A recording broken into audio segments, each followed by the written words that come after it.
That was my first interaction with Satya Ji. In those 2 weeks, it was so magical. My mind got blown so many times, and even maybe at like a consecration with Sadhguru or during an initiation or some very high energy event, you get these sort of really expansive sort of moments happening. I was experiencing that just in conversation with this guy. And I just saw this man sitting in the corner, sitting with his eyes closed and with turban and jeans. The nature of the relationship that you establish with somebody like Satyaji, because in many ways it mirrors your relationship with life. As you start to see everything, as he says, that no matter what you're doing, you're only always interacting with this one life, this one being that is playing all the characters in your life, all the people around you.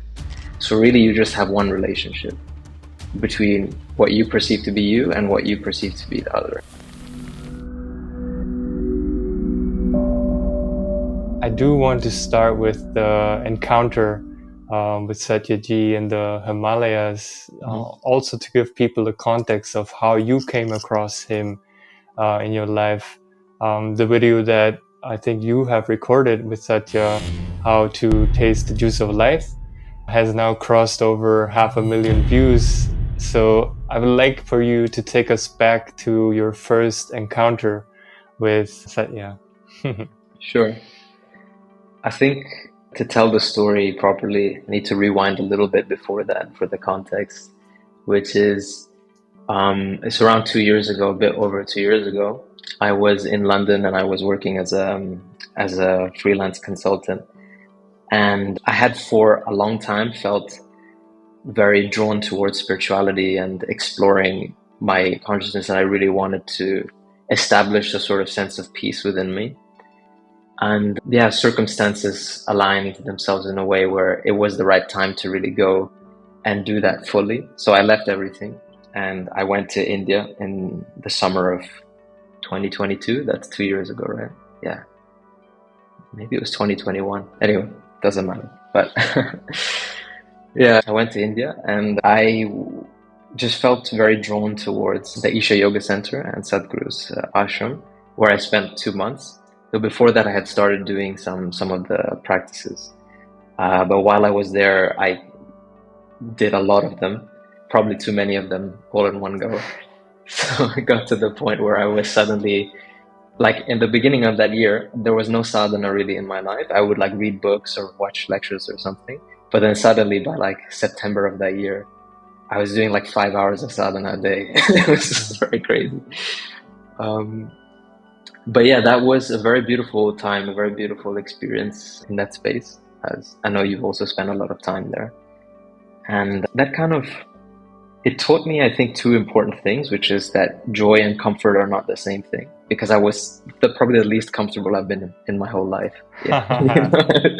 Waking up early, working a lot during the day, and all that kind of stuff. But I felt this sort of lightness or exuberance that coexisted with that discomfort. You know, it wasn't that discomfort needed to disappear before I felt that. So that was a kind of subtle shift for me. And also, when I went to India, I had this sort of, like earlier that year, as it often is before you really start to take action in your life, you get into a very dark place. And that's what kind of pushes you to take that action. And I remember even writing in like a journal or something, and I would never really communicate with any sort of like divine thing or any other entity. I didn't like really believe in that stuff. But I remember writing, I said, please, like I really need somebody to guide me. Like I need some kind of guidance or mentorship or something, because I'm so lost. And after that point, I actually remember, because it was so intense and so sincere in that point where I just realized like I cannot actually help myself.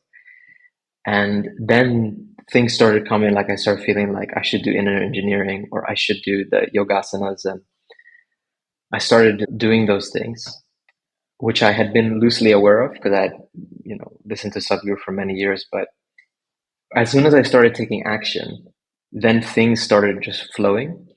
And I found myself going to places and having experiences that I could have never orchestrated myself. And so when I was in the ashram as well, I wanted to stay longer than 2 months originally, and I wanted to do the Samyama program, but something felt like not super right about it. I didn't feel like I was going for the right reasons, which was kind of basically fear of missing out.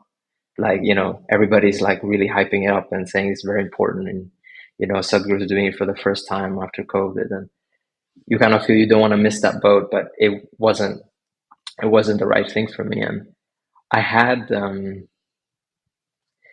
I had a sort of weird inkling that there was somebody that maybe I needed to meet in the north of India. But by this time, having been in the ashram for 2 months, I really saw that and I'd met brahmacharis and various different kinds of conscious beings. And I kind of realized that I don't really need the kind of mentor that I was really desperately wanting earlier in that year.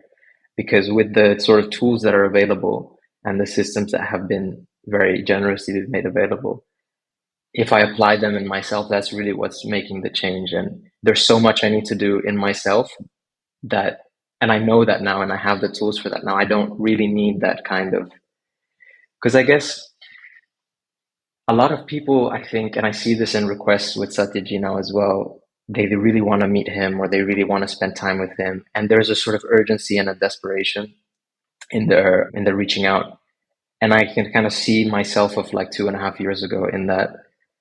But I think one important thing that I learned was when you're kind of asking that, you're not really asking for a mentor, you're asking for a savior. And I think when you realize that you are your own savior, then mentorship becomes possible because you don't really need it anymore. Then it becomes a sort of supportive thing that, of course, nourishes you in a way that you need. I'm not trying to undermine that thing, but I'm just saying it's not necessary to get started. And if you don't have a mentor right now, it is a very true thing, I think, what they say that when the disciple is ready, the guru appears, Anyway, it's a long-winded. I'm not good at short stories. So I left the ashram and I went to the north, and I was traveling with a friend that we went to Rishikesh, and yeah, I mean that's a very beautiful and very charged place. I don't know if you've been, No, but not yeah, yet. not yet. So through some kind of turn of events, we were in a hostel for a few days, and then we bumped into somebody randomly who suggested a hotel, and we went there. We decided to stay there. And in the cafe of that hotel, on the day that we checked in, we were going out to head to some waterfall, and I just saw this man sitting in the corner. So sitting with his eyes closed and a turban and jeans and a kurta. I was just a bit, I just stopped in my tracks and I just kind of looked at him for a while. I didn't even really know why I was stopping, but something stopped me. And my friend was like, okay, come on, let's go. I said, okay, fine. And we went to the waterfall. Everything came back maybe an hour or so later, a bit more. And he was still there in the cafe. And he was talking to some people or something like that. And we went to sit down. I said, okay, now I'm going to talk to him. Definitely. So I kind of sat down next to him. And I had 2 ice creams in my hands because I was really hungry after our trip and I wanted an ice cream. And so I bought 2 and I was eating one. And I finished this one. And I was just trying to think of what do I say, or, trying to, when is the right moment to kind of say hello. Because he was a bit in his own zone, And then I realized I'm like really full. So I just go over to him and I said, excuse me, do you want this ice cream? And he looks at me like, are you sure? I said, yeah. I'm too full. I don't want it. He was like, good. Yes, because I was looking at the ice cream. I was thinking it looks tasty. Yeah. So that was my first interaction with Satyaji. And yeah, from there we just started speaking, and he's just a very genuine person. And I think he doesn't really put on any sort of mask, or he doesn't hold himself in any different way depending on who he's talking to.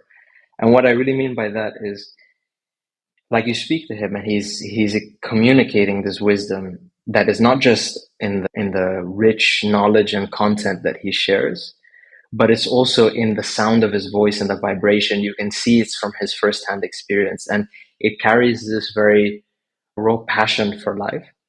And the beautiful thing that I loved about him was the paradox of it, because he would speak all these, super profound things about the nature of life and thought and everything. And I'd just be there like, wow.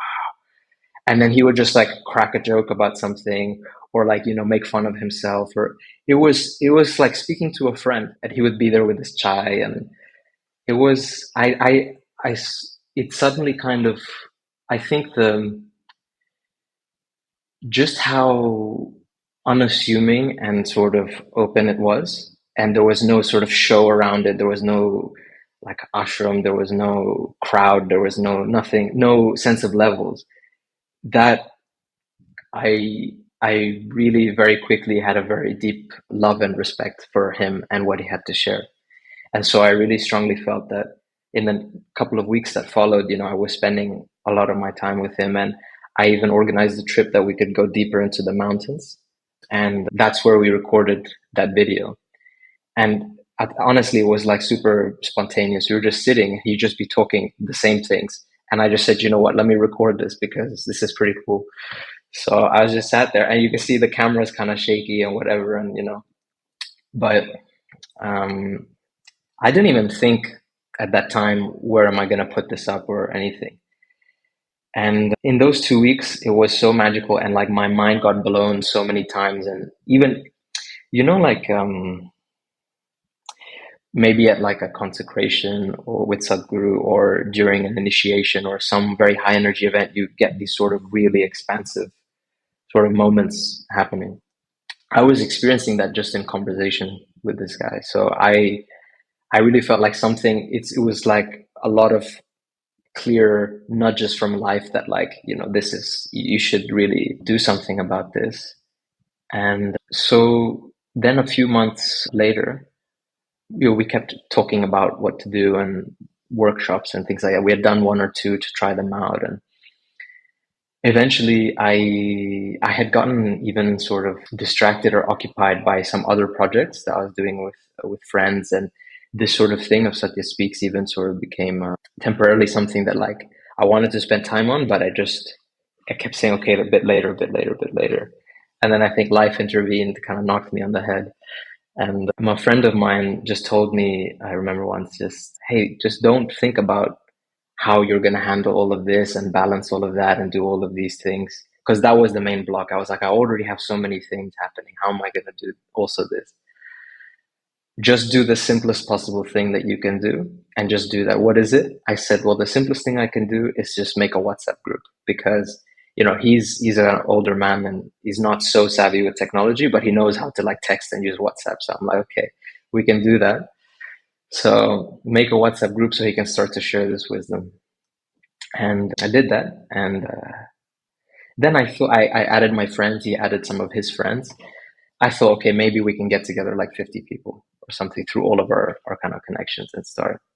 But then I thought, I don't know. I was just like, what if, I'm sending these invites to people, but I would like to show them a bit of who he is. So I looked through my phone and I saw those videos that I had recorded. I had forgotten about them completely. And I cut them down to like that 5-minute thing.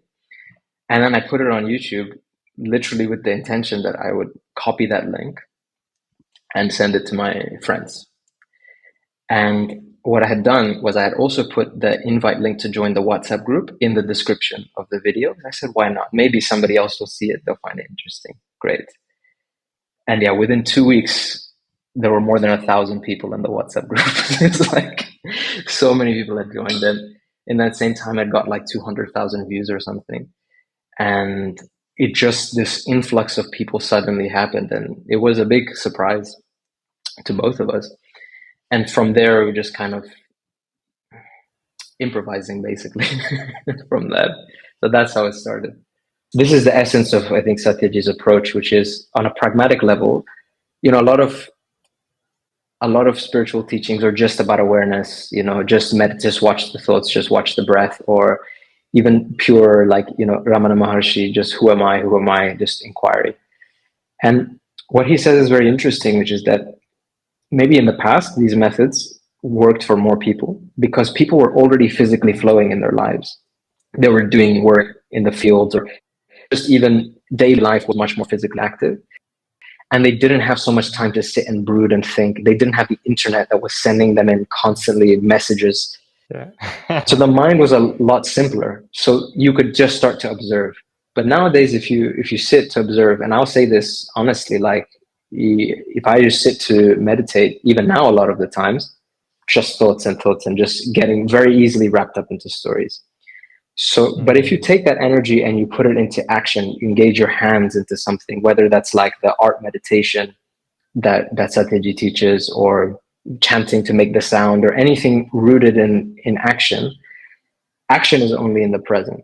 The nature of the relationship that you establish with somebody like Satya Ji, because in many ways it mirrors your relationship with life. And as you start to see everything, as he says, that no matter what you're doing, you're only always interacting with this one life, this one being that is playing all the characters in your life, all the people around you. So really you just have one relationship between what you perceive to be you and what you perceive to be the other. And then on a different zone also, even that disappears because it's all just one, right?